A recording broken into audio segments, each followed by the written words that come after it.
Hello and welcome back.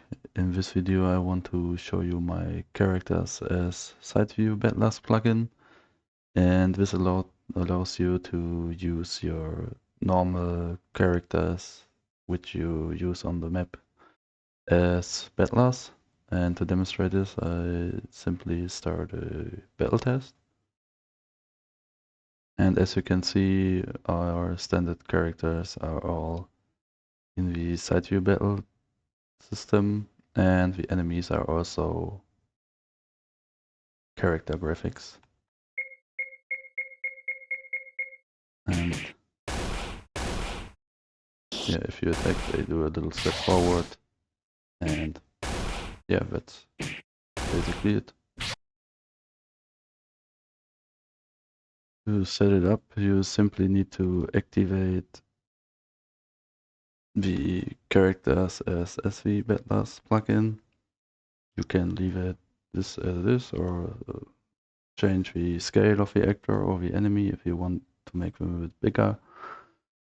You can set the animation speed if you want to show a shadow, or if you want to show an actor weapon animation. And then you hit simply OK. And now you simply have to put this line in your node tag. So with this line, the system realizes that here should be used a normal character instead of a side view battler. And since the enemies don't have a character slot here, you have to type in this one and define the monster. So monster in this case is the image, and here's the index starting with 0. So to show you, we can simply select here the monsters, and we want this werewolf to appear. So this is 0, 1, 2, and so this is index number 2 on our enemy. And yeah, that's it.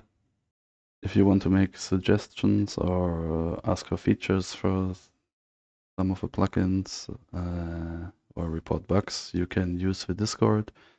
And you can find this plugin on the itch.io page, which both will be linked in the description below.